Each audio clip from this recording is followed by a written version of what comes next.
Sir आपकी बहन PM बनने की तैयारी में है।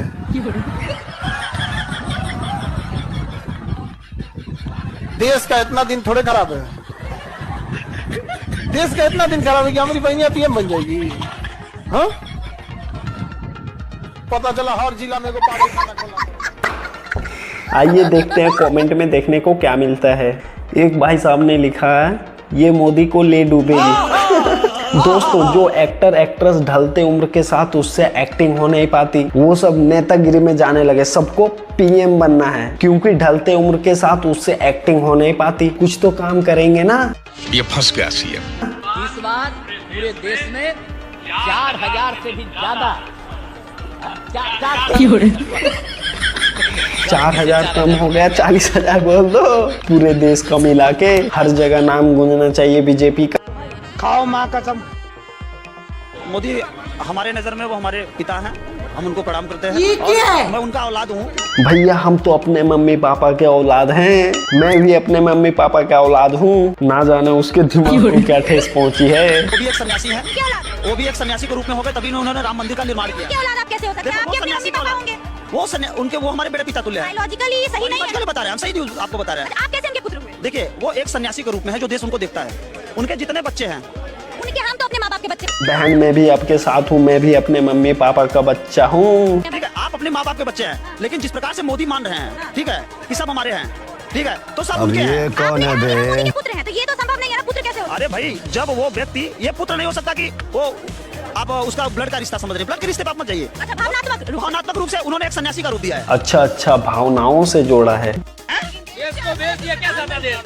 बाप की चड्डी फटी पड़ी है, घर में चूल्हे नहीं जल रहे।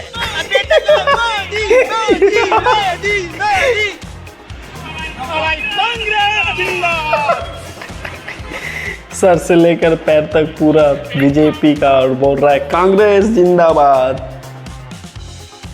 ये चीजें देखता हूँ,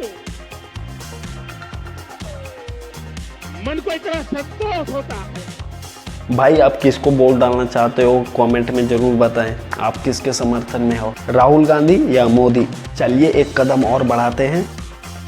ठीक है ना, मोदी जी कर रहे हैं आपकी बार 400 पार, क्योंकि 400 पार का टारगेट लेंगे तो संविधान में वो जो संशोधन चाहे कर सकते हैं, जो मन संशोधन चाहे क्या कर सकते हैं, कर सकते हैं। संविधान को समझ रहे हैं अम्बेडकर साहब कितना टफ लिखते हैं कि मतलब सोचिए इतना लोकप्रिय प्रधानमंत्री भारत के नरेंद्र मोदी, लेकिन तभी कर सकते हैं जब उनके लिए कितना हो 400 पार। और ये याद रखिएगा, किसी को अच्छा लगे या खराब, बहुत ज्यादा शक्तिशाली गवर्नमेंट भी ना एक आम जनता के लिए दिक्कत हो जाता है, समझा।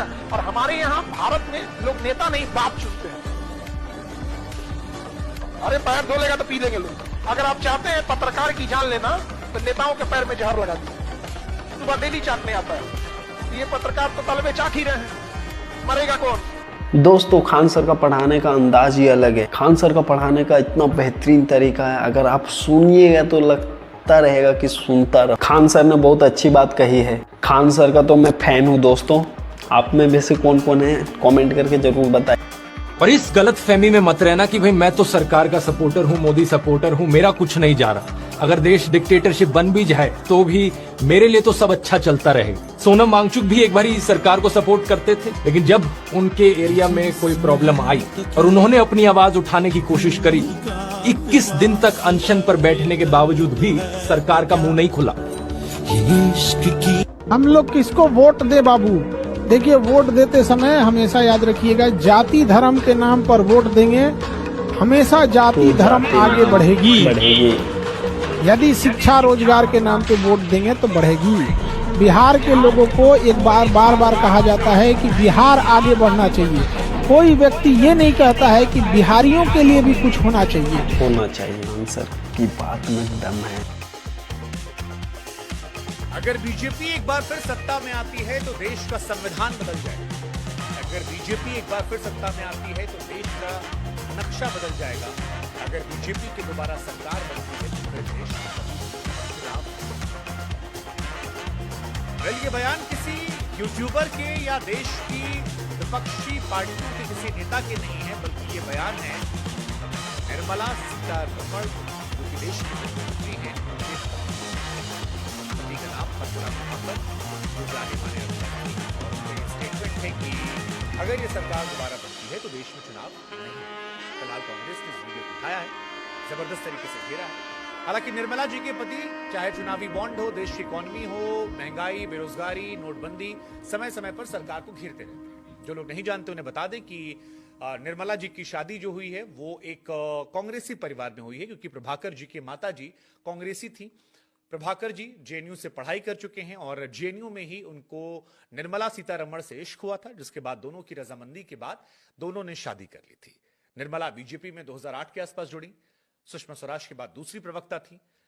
कांग्रेसी परिवार की भाजपाई बहू जो है निर्मला सीतारमण है। 1986 में दोनों शादी हुई थी। लेकिन इस बार ये बयान काफी बड़ा बयान है। निर्मला के ससुर जी भी मंत्री थे, विधायक थे।